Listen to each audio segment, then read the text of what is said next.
ಶ್ರೀಕೃಷ್ಣಾಯ ನಮಃ. ವಸುದೇವಸುತಂ ದೇವಂ ಕಂಸಚಾಣೂರಮರ್ದನಂ ದೇವಕೀ ಪರಮಾನಂದಂ ಕೃಷ್ಣಂ ವಂದೇ ಜಗದ್ಗುರುಂ ಬ್ರಹ್ಮಸ್ಥಾನ ಸರೋಜಮಧ್ಯವಿಲಸಚ್ಚೀತಾಂಶುಪೀಠಸ್ಥಿತಂ ಸ್ಫೂರ್ಜತ್ಸೂರ್ಯರುಚಿಂ ವರಾಭಯಕರಂ ಕರ್ಪೂರಕುಂದೋಜ್ವಲಂ ಶ್ವೇತಸ್ರಗ್ವಸನಾನುಲೇಪನಯುತಂ ವಿದ್ಯುದ್ರುಚಾಕಾಂತಯ ಸಂಶಿಷ್ಟಾರ್ಧತನುಂ ಪ್ರಸನ್ನವದನಂ ವಂದೇ ಗುರುಂ ಸಾದರಂ. ಶ್ರೀಗುರುಭ್ಯೋ ನಮಃ. ಲಂಬೋದರಂ ಪರಮಸುಂದರಮೇಕದಂತಂ ರಕ್ತಾಂಬರಂ ತ್ರಿನಯನಂ ಪರಮಂ ಪವಿತ್ರಂ ಉದ್ಯದ್ದಿವಾಕರಕರೋಜ್ವಲಕಾಯಕಾಂತಂ ವಿಘ್ನೇಶ್ವರಂ ಸಕಲವಿಘ್ನಹರಂ ನಮಾಮಿ.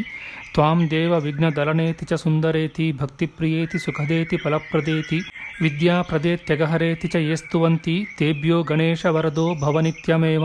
ಶ್ರೀಮಹಾಗಣಪತಯೇ ನಮಃ.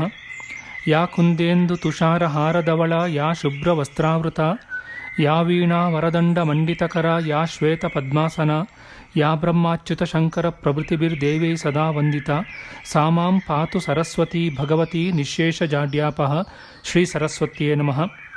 ಜಯತಿ ಪರಾಶರಸೂನುಃ ಸತ್ಯವತಿ ಹೃದಯನಂದನೋ ವ್ಯಾಸಃ ಯಸ್ಯ ಅಸ್ಯ ಕಮಲಗಲಿತಂ ವಾङ्ಮಯಮೃತಂ ಜಗತ್ಪಿಬತಿ. ಶ್ರೀ ವ್ಯಾಸಾಯ ನಮಃ. ಪ್ರಿಯ ಬಾಂಧವರೇ, ನಮ್ಮ ಈ ಶ್ರೀ ಲಾಲಿಕೃಷ್ಣ ಚಾನಲ್ಗೆ ಸ್ವಾಗತ. ಇಂದಿನ ವಿಡಿಯೋದಲ್ಲಿ ನಾವು ಶ್ರೀಮದ್ ಮಾರ್ಕಂಡೇಯ ಮಹಾಪುರಾಣದ 65ನೆಯ ಅಧ್ಯಾಯವಾದ ನಿಧಿ ಸ್ವರೂಪ ವರ್ಣನೆ, ನಿಧಿ ಭೋಗವಂತರಾದ ಮಹಾನುಭಾವರು ಮತ್ತು ಅವರಲ್ಲಿರುವ ಸ್ವಭಾವ ಚರಿತ್ರೆಗಳ ವೈಶಿಷ್ಟ್ಯ ಎಂಬ ವಿಚಾರ ಮಾಡೋಣ. ಶ್ರೀಕೃಷ್ಣಾಯ ನಮಃ. ಕ್ರೌಷ್ಟುಕಿಯು ಇಂತೆಂದನು: ಪೂಜ್ಯನಾದ ಗುರುವೇ, ಸ್ವರೋಚಿಯ ಪಾವನ ಚರಿತ್ರೆ ಮತ್ತು ಸ್ವಾರೋಚಿಷ ಮನು ಪ್ರಜಾಪತಿಯ ಜನ್ಮ ಇವೆಲ್ಲ ನಿನ್ನಿಂದ ನನಗೆ ವಿಸ್ತಾರವಾಗಿ ವರ್ಣಿಸಲ್ಪಟ್ಟಿವೆ. ಸಮಸ್ತ ಭೋಗಗಳನ್ನು ಒದಗಿಸುವ ಪದ್ಮಿನಿ ಎಂಬ ವಿದ್ಯೆಯು ಹಿಂದೆ ಸೂಚಿಸಲ್ಪಟ್ಟಿದೆಯಷ್ಟೇ. ಆ ಪದ್ಮಿನಿ ವಿದ್ಯೆಗೆ ವಶವಾಗಿರುವ ನಿಧಿಗಳನ್ನು ನನಗೆ ವಿಸ್ತಾರವಾಗಿ ಉಪದೇಶಿಸು. 8 ನಿಧಿಗಳು ಮತ್ತು ಅವುಗಳ ಸ್ವರೂಪ, ಅಲ್ಲಿರುವ ದ್ರವ್ಯ ವಿಭಾಗ ಸ್ಥಿತಿ ಇವುಗಳನ್ನು ವರ್ಣಿಸು. ಗುರುವೇ, ನೀನು ಉಪದೇಶಿಸುವ ಈ ವಿಷಯಗಳನ್ನು ಚೆನ್ನಾಗಿ ಕೇಳಲು ಇಷ್ಟಪಡುತ್ತೇನೆ. ಮಾರ್ಕಂಡೇಯ ಮುನಿಯು ಹೇಳಿದನು: ಪದ್ಮಿನಿ ಎಂಬ ಯಾವ ವಿದ್ಯೆಯು ನಿನಗೆ ಹಿಂದೆ ಹೇಳಲ್ಪಟ್ಟಿದೆಯೋ ಅದಕ್ಕೆ ಲಕ್ಷ್ಮಿಯು ಅಭಿಮಾನಿ ದೇವತೆಯು. ನಿಧಿಗಳು ಪದ್ಮಿನಿ ವಿದ್ಯೆಗೆ ಅಧೀನವಾಗಿರುವವು. ನಿಧಿಗಳನ್ನು ವರ್ಣಿಸುವ ನನ್ನ ವಚನವನ್ನು ಕೇಳು.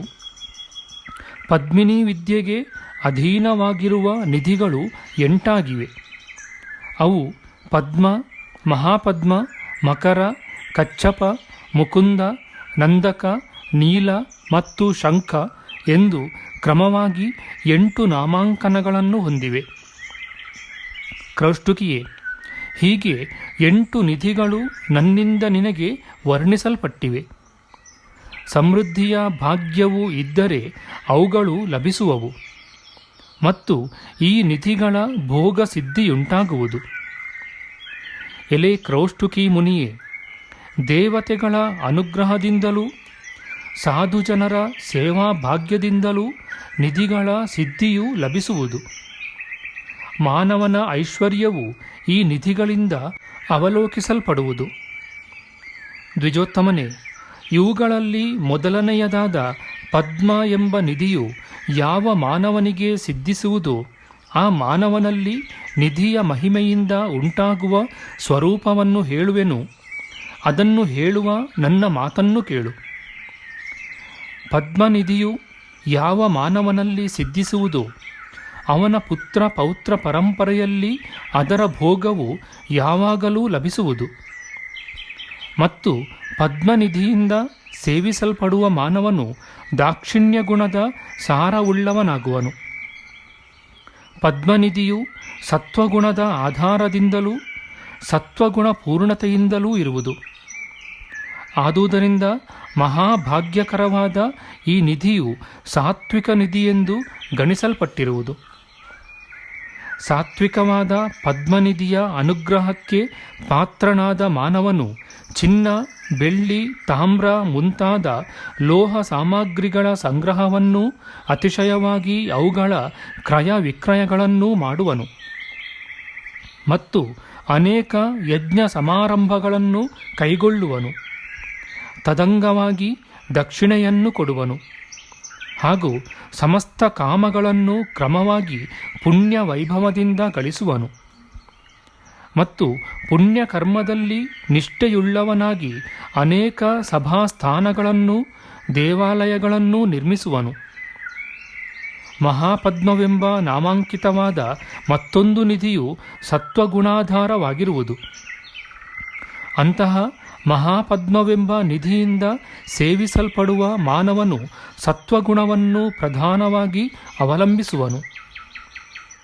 ಅವನು ಪದ್ಮರಾಗ ಮುಂತಾದ ನವರತ್ನಗಳ ಪರಿಗ್ರಹವನ್ನು ವಿಶೇಷವಾಗಿ ಮಾಡುವನು ಮತ್ತು ಮುತ್ತು ರತ್ನಗಳನ್ನು ವಿಶೇಷವಾಗಿ ಸಂಗ್ರಹಿಸುವನು ಹಾಗೂ ಅವುಗಳ ಕ್ರಯ ವಿಕ್ರಯಗಳನ್ನು ಮಾಡುವನು. ಯೋಗಾಭ್ಯಾಸಶೀಲರಿಗೆ ವಿಶೇಷವಾಗಿ ಸಹಾಯ ಮಾಡುವನು. ಅವರಿಗೆ ವಾಸಕ್ಕೆ ಅನುಕೂಲ ಕಲ್ಪಿಸುವನು. ಅಂತಹ ಪವಿತ್ರ ಶೀಲವುಳ್ಳವನಾಗಿ ಯೋಗಿಗಳಿಗೆ ಮಂದಿರಗಳನ್ನು ನಿರ್ಮಿಸುವನು. ತಾನು ಯೋಗಿಗಳಂತೆ ಉತ್ತಮ ಶೀಲವನ್ನು ಹೊಂದಿದವನಾಗುವನು. ಪುತ್ರ ಪೌತ್ರ ಕ್ರಮದಿಂದ ಅವನಿಂದ ಹುಟ್ಟುವ ಸಂತತಿಯು ಅಂತಹ ಸಾಧುಶೀಲವುಳ್ಳದ್ದಾಗುವುದು. ಮಹಾಪದ್ಮವೆಂಬ ನಿಧಿಯ ಅನುಗ್ರಹವು ಪದ್ಮಿನಿ ವಿದ್ಯಾ ಮಹಿಮೆಗೆ ಪಾತ್ರವಾದ ವ್ಯಕ್ತಿಯ ಮುಂದಿನ ಸಪ್ತಪುರುಷರವರೆಗೆ ಅನುವರ್ತಿಸುವುದು. ಅವನ ಪುತ್ರ ಪೌತ್ರ ಮೊದಲಾಗಿ 7 ಮಂದಿಯವರೆಗೆ ಭೋಗವನ್ನು ಅನುಭವಿಸುವರು. ಮಕರ ಎಂಬ ನಾಮಾಂಕಿತವಾದ ನಿಧಿಯು ತಮೋಗುಣಮಯವಾಗಿರುವುದು. ಅದರಿಂದ ದೃಷ್ಟಿಸಲ್ಪಟ್ಟ ಪುರುಷನು ತಮೋಗುಣದಿಂದ ಪರಿಪೂರ್ಣನೂ ಮತ್ತು ಸುಶೀಲ ಶೋಭಿತನೂ ಆಗುವನು. ಮತ್ತು ಬಾಣ, ಖಡ್ಗ, ವೃಷ್ಟಿ, ಬಿಲ್ಲು ಮತ್ತು ಚರ್ಮಗಳ ಸಂಗ್ರಹಣ ಮಾಡುವನು ಹಾಗೂ ಕವಚಗಳನ್ನು ಸಂಗ್ರಹಿಸುವನು. ರಾಜಾಧಿರಾಜರೊಡನೆ ಮೈತ್ರಿಯನ್ನು ಮಾಡುವನು. ಶೌರ್ಯ ವೃತ್ತಿಯಿಂದ ಜೀವಿಸುವವರು ರಾಜರಿಗೆ ಪ್ರಿಯರು ಮುಂತಾದವರೊಡನೆ ಸಹವಾಸ ಮಾಡಿ ಬಾಣ, ಖಡ್ಗ ಮುಂತಾದವುಗಳನ್ನು ಅವರಿಗೆ ಒದಗಿಸುವನು. ಶಸ್ತ್ರಗಳ ಕ್ರಯ ವಿಕ್ರಯಗಳನ್ನು ಮಾಡುವನು. ಬೇರೆ ಉದ್ಯಮಗಳಲ್ಲಿ ಪ್ರೀತಿಯನ್ನು ಹೊಂದುವುದಿಲ್ಲ. ಈ ನಿಧಿಯು ಒಬ್ಬ ವ್ಯಕ್ತಿಯಲ್ಲಿ ಮಾತ್ರ ಇರುವುದು. ಅವನ ಪುತ್ರ ಪೌತ್ರ ಮುಂತಾದ ವಂಶವನ್ನು ಅನುವರ್ತಿಸುವುದಿಲ್ಲ. ಮಕರ ನಿಧಿಯ ಭಾಗಿಯಾದವನು ದ್ರವ್ಯ ಲೋಭದಿಂದ, ಕಳ್ಳ ಕಾಕರಿಂದಲೋ, ಸಂಗ್ರಾಮದಲ್ಲಿ ಶತ್ರುಗಳಿಂದಲೋ ಮರಣ ಹೊಂದುವನು. ಕಚ್ಚಪವೆಂಬುದು ಮತ್ತೊಂದು ಮಹಾನಿಧಿಯು. ಆ ನಿಧಿಯಿಂದ ಭಜಿಸಲ್ಪಟ್ಟ ಮಾನವನು ತಮೋಗುಣ ಪ್ರಧಾನನಾಗುವನು. ಆ ನಿಧಿಯು ತಮೋಗುಣ ರೂಪವಾಗಿರುವುದು. ಪುಣ್ಯವಂತರಾದ ಜನರೊಂದಿಗೆ ಸರ್ವ ವಿಧವಾದ ವ್ಯವಹಾರಗಳನ್ನು ನಡೆಯಿಸುವನು. ಯಾರೊಬ್ಬರ ಅಧೀನದಲ್ಲಿರುವವನಾದರೂ ಎಲ್ಲ ಕರ್ಮಕರರನ್ನೂ ನಂಬುವುದಿಲ್ಲ. ಆಮೆಯು ತನ್ನ ಎಲ್ಲ ಅವಯವಗಳನ್ನು ಹೇಗೆ ಸಂಕೋಚಪಡಿಸಿಕೊಳ್ಳಬಲ್ಲುದೋ ಹಾಗೆ ಕಚ್ಚಪನಿಧಿ ಭಾಗಿಯಾದ ಮಾನವನು ಎಲ್ಲ ರತ್ನಗಳನ್ನು ವ್ಯಾಪಿಸಿಕೊಂಡು ಲೋಭದಿಂದ ವ್ಯಾಕುಲವಾದ ಮನಸ್ಸುಳ್ಳವನಾಗಿರುವನು. ಮತ್ತು ಕಚ್ಚಪನಿಧಿಯ ಭಾಗ್ಯವನ್ನು ಹೊಂದಿದವನು ಧನನಾಶದ ಭಯದಿಂದ ಕೂಡಿದವನಾಗಿ ಅಲ್ಪ ಮಾತ್ರವನ್ನೂ ದಾನ ಮಾಡುವುದಿಲ್ಲ ಹಾಗೂ ತಾನೂ ಭುಂಜಿಸುವುದಿಲ್ಲ. ನೆಲದೊಳಗೆ ನಿಧಿಯನ್ನು ಶೇಖರಿಸುವನು. ಆದರೆ ಆ ನಿಧಿಯು ಒಂದು ವ್ಯಕ್ತಿಯಲ್ಲಿ ಮಾತ್ರ ಜೀರ್ಣವಾಗುವುದು. ಎಲೆ ದ್ವಿಜನಾದ ಕ್ರೌಷ್ಟುಕಿಯೇ, ಮುಕುಂದ ಎಂಬ ನಾಮಾಂಕಿತವಾದ ಮತ್ತೊಂದು ನಿಧಿಯು ರಜೋಗುಣಾಂಶದಿಂದ ಪೂರ್ಣವಾದುದು. ಈ ನಿಧಿಯಿಂದ ದೃಷ್ಟಿಸಲ್ಪಟ್ಟ ಮಾನವನು ರಜೋಗುಣದ ಶೀಲವುಳ್ಳವನಾಗುವನು. ಅಂತಹ ಮಾನವನು ವೀಣೆ, ಕೊಳಲು, ಮೃದಂಗ ಮುಂತಾದ ಅನೇಕ ಬಗೆಯ ವಾದ್ಯಗಳ ಪರಿಗ್ರಹವನ್ನು ಮಾಡುವನು ಮತ್ತು ಗಾನ ಮಾಡುವ, ನರ್ತನ ಮಾಡುವ ಕಲಾವಿದರಿಗೆ ವಿಶೇಷವಾಗಿ ಧನವನ್ನು ಕೊಡುವನು. ದ್ವಿಜೋತ್ತಮನೇ, ಮುಕುಂದ ನಿಧಿ ಭಾಗಿಯು ವಂದಿ, ಮಾದಗ, ಸೂತ, ವಿಟ ಮತ್ತು ನೃತ್ಯ ಶಿಕ್ಷಕರಿಗೆ ಹಗಲಿರುಳು ಧನವನ್ನು ಕೊಟ್ಟು ಸಹಾಯ ಮಾಡುತ್ತಿರುವನು ಮತ್ತು ಅಂತಹ ಕಲಾವಿದರೊಡನೆ ಯಾವಾಗಲೂ ಭೋಗವನ್ನು ಅನುಭವಿಸುವನು. ಮತ್ತು ಆ ಮಾನವನಿಗೆ ವೇಶ್ಯ ಸ್ತ್ರೀಯರಲ್ಲಿ ಪ್ರೇಮ ಸಂಪರ್ಕ ಉಂಟಾಗುವುದು ಹಾಗೂ ಅಂತಹ ಜನರ ಸಹವಾಸವೂ ದೊರೆಯುವುದು. ಹೀಗೆ ಮುಕುಂದನಿಧಿಯ ಭೋಗವು ಒಬ್ಬ ಮಾನವ ವ್ಯಕ್ತಿಯಲ್ಲಿಯೇ ಸಮಾಪ್ತಿ ಹೊಂದುವುದು, ವಂಶಕ್ರಮದಿಂದ ಅನುವರ್ತಿಸುವುದಿಲ್ಲ. ನಂದ ಎಂದು ಕರೆಯಲ್ಪಡುವ ಮತ್ತೊಂದು ಮಹಾನಿಧಿಯು ರಜೋಗುಣ ತಮೋಗುಣಗಳ ಅಂಶಗಳಿಂದ ಪೂರ್ಣವಾಗಿರುವುದು. ನಂದನಿಧಿಯಿಂದ ಸಂದರ್ಶಿಸಲ್ಪಟ್ಟ ಮಾನವನು ಅಧಿಕವಾದ ದರ್ಪವನ್ನು ಹೊಂದುವನು ಮತ್ತು ನಂದನಿಧಿಯ ದರ್ಶನಭಾಗಿಯು ಎಲ್ಲ ಬಗೆಯ ಧಾತು ರತ್ನಗಳು, ಉತ್ತಮವಾದ ಧಾನ್ಯಾದಿಗಳು ಇವುಗಳನ್ನು ಸಂಗ್ರಹಿಸುವನು ಹಾಗೂ ಇವುಗಳ ಕ್ರಯ ವಿಕ್ರಯಗಳನ್ನು ಮಾಡುತ್ತಿರುವನು. ಅಂತಹ ಮಾನವನು ಸ್ವಜನರಿಗೆ ಆಧಾರಪ್ರಾಯನಾಗಿರುವನು, ಅತಿಥಿ ಅಭ್ಯಾಗತರಿಗೆ ಆಶ್ರಯವನ್ನು ನೀಡುವನು. ಎಲೈ ಮಹಾಮುನಿಯಾದ ಕ್ರೌಷ್ಟುಕಿಯೇ, ಅವನು ಅಪಮಾನಕರವಾದ ಸಣ್ಣ ಮಾತನ್ನು ಕೂಡ ಸಹಿಸುವುದಿಲ್ಲ. ಅವನು ಬೇರೊಬ್ಬರಿಂದ ಸ್ತುತಿಸಲ್ಪಟ್ಟ ಹಾಗೆಲ್ಲ ಮಹತ್ತಾದ ಪ್ರೀತಿಯನ್ನು ಹೊಂದುವನು ಮತ್ತು ಸ್ತುತಿ ಮಾಡಿದ ಜನರಿಗೆ ಇಷ್ಟವಾದ ವಸ್ತುಗಳನ್ನು ಕೊಡುವನು ಹಾಗೂ ಬಹಳ ಮೃದುವಾದ ಮನಸ್ಸನ್ನು ಹೊಂದಿರುವನು. ನಂದನಿಧಿಯ ಪ್ರಸಾದಕ್ಕೆ ಭಾಗಿಯಾದವನು ಅತಿ ಸುಂದರಿಯರೂ ಸಂತತಿಯನ್ನು ಹೊಂದುವವರೂ ಆದ ಅನೇಕ ಮಂದಿ ಭಾರ್ಯೆಯರನ್ನು ಹೊಂದುವನು. ಅಂತಹ ನಂದನಿಧಿಯು ಸುಖಭೋಗಗಳನ್ನು ನೀಡುತ್ತಾ 7 ಮಂದಿಯವರೆಗೆ ಮುಂದುವರೆಯುವುದು. ಎಲೆ ಸಾಧುತ್ತಮನೇ, ಆ ನಿಧಿಯು ಕ್ರಮವಾಗಿ 8 ಭಾಗಗಳಷ್ಟು ಅಭಿವೃದ್ಧಿ ಹೊಂದುತ್ತಲಿದ್ದು ಸಮಸ್ತ ಪುರುಷರಿಗೆ ದೀರ್ಘವಾದ ಆಯುಷ್ಯವನ್ನು ಉಂಟುಮಾಡುವುದು. ನಂದನಿಧಿಯ ಸಿದ್ಧಿಯನ್ನು ಹೊಂದಿದವನು ಯಾವ ಬಂಧುಗಳು ದೂರ ದೇಶದಿಂದ ಬಂದರೂ ಅವರ ಪೋಷಣೆಯನ್ನು ಮಾಡುವನು. ಹೀಗೆ ಸಮೀಪದಲ್ಲಿರುವವರ ಅಥವಾ ದೂರದಿಂದ ಬಂದವರ ಎಲ್ಲ ಪೋಷಣೆಯನ್ನು ನಂದನಿಧಿಯು ಮಾಡುವುದು. ಆದರೆ ಪರಲೋಕದ ಸುಖ ಸಂಪಾದನೆಯಲ್ಲಿ ಅಷ್ಟೊಂದು ಆದರವಿರುವುದಿಲ್ಲ. ಈ ಮಾನವನಿಗೆ ಸಹವಾಸಿಗಳಾದ ಜನರಲ್ಲಿ ಹೆಚ್ಚು ಸ್ನೇಹವು ಸಂಭವಿಸುವುದಿಲ್ಲ. ಹಿಂದಿನಿಂದ ಮಿತ್ರರಾಗಿರುವವರಲ್ಲಿ ಮೈತ್ರಿಯು ಶಿಥಿಲವಾಗುವುದು. ಹೊಸ ಹೊಸ ಜನರಲ್ಲಿ ಪ್ರೀತಿಯನ್ನು ತೋರಿಸುವನು. ಹಾಗೆಯೇ ಯಾವ ನಿಧಿಯು ಸತ್ವ ರಜೋಗುಣಗಳ ಅಂಶವನ್ನು ಧರಿಸಿರುವುದೋ ಅದು ನೀಲವೆಂಬ ಸಂಜ್ಞಾಂಕಿತವಾದ ಮಹಾನಿಧಿಯೆಂದು ಅರಿಯಬೇಕು. ಆ ನಿಧಿಯ ಭಾಗಿಯಾದ ಮಾನವನು ಅದರ ಸಂಗದಿಂದ ಸತ್ವ ರಜೋಗುಣಗಳ ಶೀಲವನ್ನು ಹೊಂದುವನು. ಮುನಿಯಾದ ಕ್ರೌಷ್ಟುಕಿಯೇ, ವಸ್ತ್ರ, ಹತ್ತಿ, ಧಾನ್ಯ, ಫಲ, ಪುಷ್ಪ ಮುಂತಾದವುಗಳ ವಿಶೇಷ ಸಂಗ್ರಹವನ್ನು ಮಾಡುವನು ಮತ್ತು ಮುತ್ತು, ಹವಳ, ಶಂಖ, ಚಿಪ್ಪು ಮುಂತಾದವುಗಳನ್ನು ಹೆಚ್ಚಾಗಿ ಅರ್ಜಿಸುವನು. ಸೌದೆ, ಮರ ಮುಂತಾದವುಗಳನ್ನು, ಜಲದಲ್ಲಿ ಹುಟ್ಟುವ ಇತರ ಪದಾರ್ಥಗಳನ್ನು ಸಂಗ್ರಹಿಸಿ ಅವುಗಳ ಕ್ರಯ ವಿಕ್ರಯಗಳನ್ನು ಮಾಡುವನು. ಬೇರೆ ಯಾವ ವೃತ್ತಿಯಲ್ಲಿಯೂ ಅವನಿಗೆ ಮನವು ಒಪ್ಪುವುದಿಲ್ಲ. ಮತ್ತು ನೀಲನಿಧಿಯ ಸ್ವಾಮಿಯು ಅಲ್ಲಲ್ಲಿ ಕೆರೆ, ಪುಷ್ಕರಿಣಿ, ಉದ್ಯಾನವನಗಳನ್ನು ನಿರ್ಮಾಣ ಮಾಡುವನು.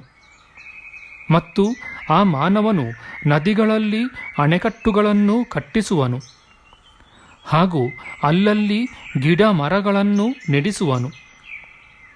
ಮತ್ತು ಅಂತಹ ಮಾನವನು ಸುಗಂಧಾನುಲೇಪನ, ಪುಷ್ಪ ಮುಂತಾದವುಗಳಿಂದ ಲಭಿಸುವ ಭೋಗವನ್ನು ಭುಂಜಿಸುವನು.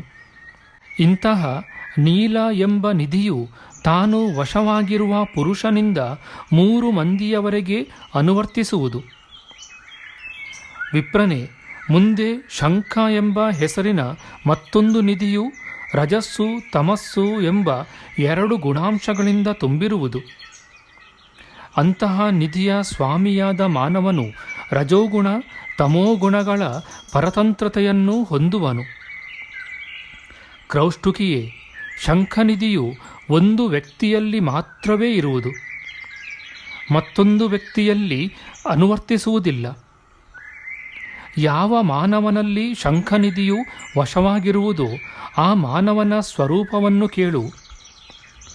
ಶಂಖನಿಧಿಯ ಸ್ವಾಮಿಯು ತಾನೊಬ್ಬನು ಮಾತ್ರ ತನಗೆ ಏರ್ಪಡಿಸಿದ ಅನ್ನವನ್ನು ಭುಂಜಿಸುವನು, ಹಾಗೂ ತಾನೊಬ್ಬನು ಮಾತ್ರ ಉತ್ತಮ ವಸ್ತ್ರವನ್ನು ಧರಿಸುವನು. ಅವನ ಪರಿಜನರು ಕದನ್ನವನ್ನು ಭುಂಜಿಸುತ್ತಾ ಮಲಿನ ವಸ್ತ್ರಗಳನ್ನು ಧರಿಸಿಕೊಂಡಿರುವರು. ಶಂಖನಿಧಿಯ ಸ್ವಾಮಿಯಾದ ಮಾನವನು ಯಾವಾಗಲೂ ಸ್ವಪೋಷಣ ಮಾತ್ರದಲ್ಲಿ ತತ್ಪರನಾಗಿರುವನು.